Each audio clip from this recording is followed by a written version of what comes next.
आता पाहूया टॉप 9 मोठ्या राजकीय बातम्या। एक खोक्याभाई काय घेऊन बसलाय? अख्खी विधानसभा भरलीये, आतमध्ये सगळे खोकेभाईच भरलेत। खोक्या भोसलेचा धागा पकडत राज ठाकरेंचं वक्तव्य। मला कळलं एक खोक्याभाई काय घेऊन बसलाय, अख्खी विधानसभा भरलीये।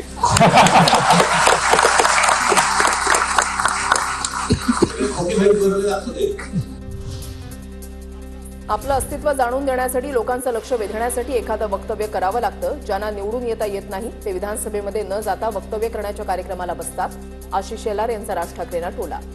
जे निवडून येता येत नाही, ज्यांना लोक निवडून देत नाहीत, ते विधानसभेत न जाता विधान करण्याच्या कार्यक्रमात बसतात। जी खुर्ची मिळते तिला कम्फर्टेबल बनवा, नाशिकमधल्या कार्यक्रमात मुख्यमंत्री फडणवीसांचं मिश्किल उत्तर। जो कुर्सी मिलती है उसको कंफर्टेबल बना लीजिए।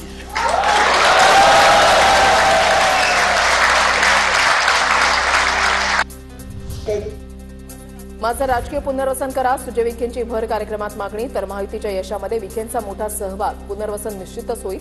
विखेंच्या विनंतीला प्रतिसाद देत महायुतीच्या आमदारांचं आश्वासन। माझी अशी विनंती आहे की सगळ्यांनी मिळून माझा तरी पुनर्वसनाचा काही विचार करा,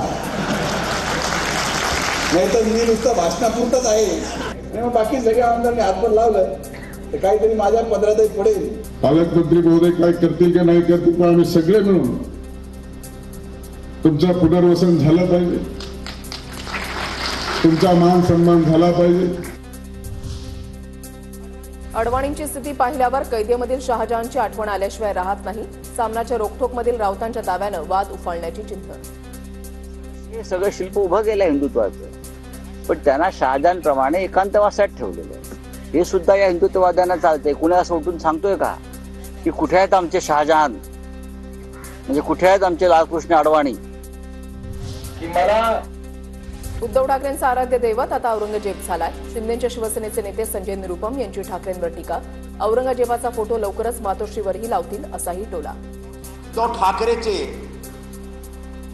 जो नवीन आराध्य दैवत आहेत तर ते औरंगजेब झालेले आहेत की मातोश्रीमध्ये ते औरंगजेबचा फोटो लावतील।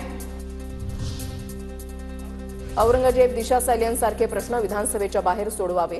विधानसभेमध्ये राज्यातील अनेक महत्त्वाचे सामाजिक प्रश्न सोडवावे। एकनाथ खडसेंची प्रतिक्रिया। एकमेकांची उणी धुण्यासाठी अधिवेशन नाहीये, हे प्रश्न तुम्हाला बाहेरही सोडवता आले असते का? दिशा सालियनसाठी दिवसेंदिवस घालवायचा का? औरंगजेबासाठी आमचा आठवडा पूर्णपणे कामकाजामध्ये घालवायचा? याच्यापेक्षा कितीतरी अधिक सामाजिक प्रश्न महत्वाचे आहे। युती धर्म पाळणं आपलं कर्तव्य, महायुतीमध्ये वाद होईल अशी वक्तव्य प्रवक्ते कार्यकर्त्यांनी करू नयेत। काही पक्षांसोबत वैचारिक मतभेद असले तरी इतर चांगल्या गोष्टी आत्मसात करा। नांदेडमधल्या कार्यक्रमातून अजितदादांच्या सूचना।